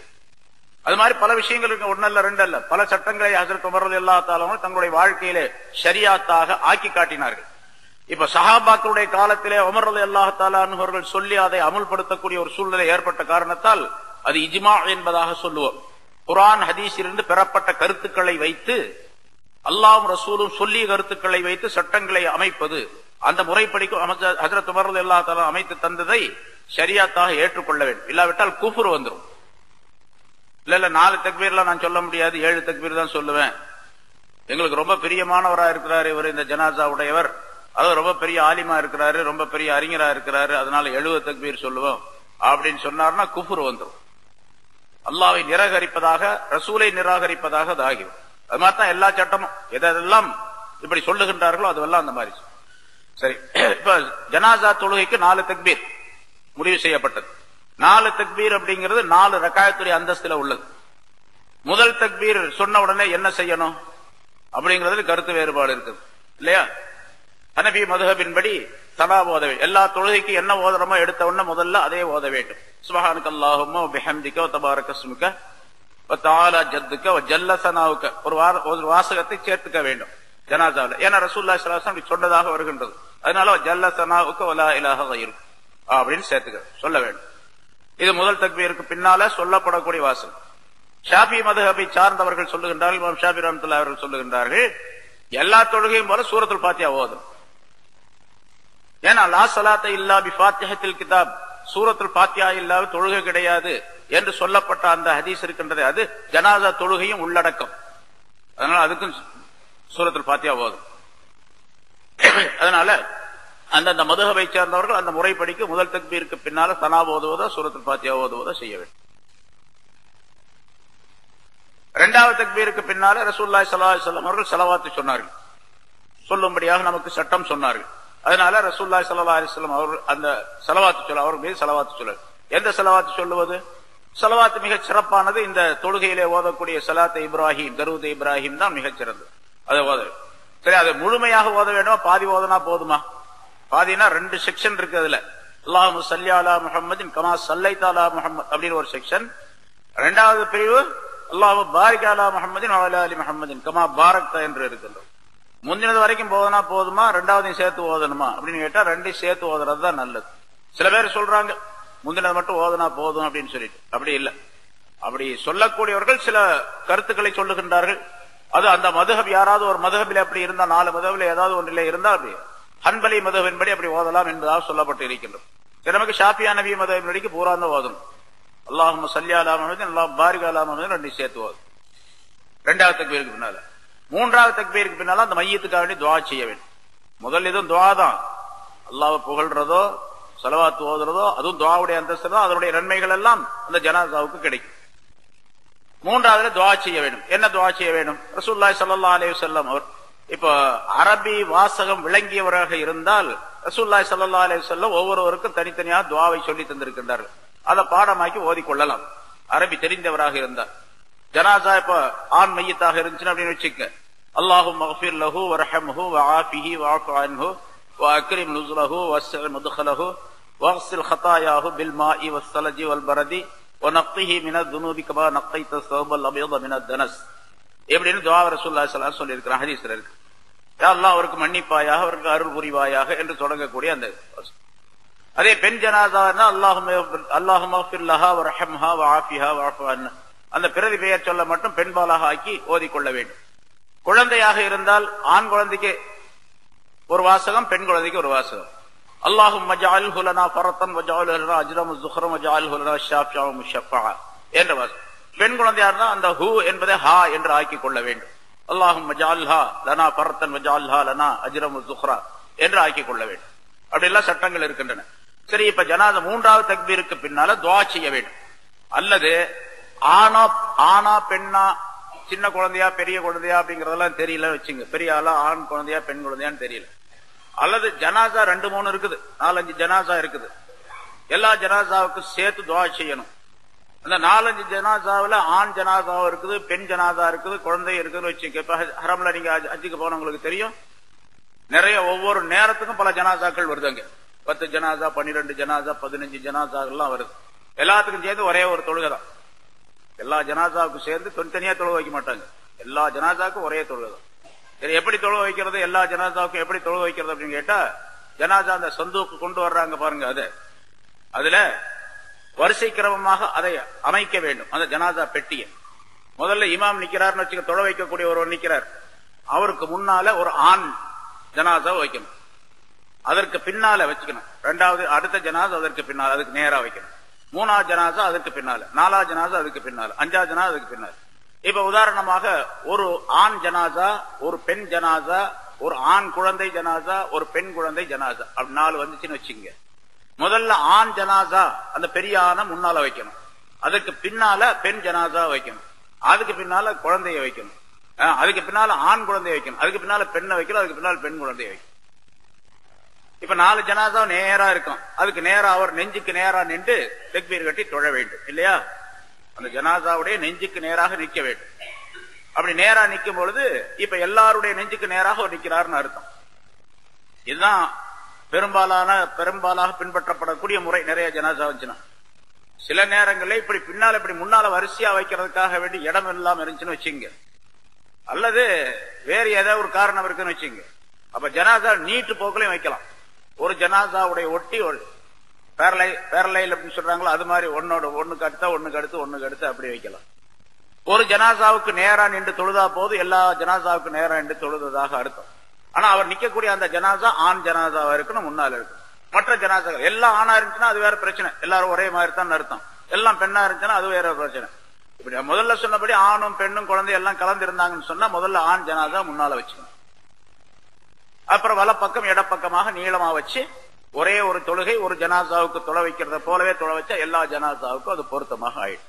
இது பல ஜனாசாக்களை தொழ வைக்கக்கூடிய முறை. அப்ப 3ஆவது தக்பீருக்கு பின்னால துஆ ஓத வேண்டும். இப்படி கலந்திருந்தாங்கன்னு வச்சு, கலந்து எல்லா ஜனாசாவும் ஆண் பெண் எல்லாம் கலந்திருந்தாங்க, அதற்கு ஒரு துஆவை ரசூலுல்லாஹி ஸல்லல்லாஹு அலைஹி வஸல்லம் சொன்னாங்க. அதுதான் பெரும்பாலானவங்க ஓதுவாங்க. அல்லாஹும்ம அக்ஃபிர் லி ஹய்யினா வ மையித்தினா வ ஷாஹிதினா வ காயிபினா அப்படின்னு எல்லாரும் அதான் பாடமாக்கி இருப்பாங்க பெரும்பாலும்.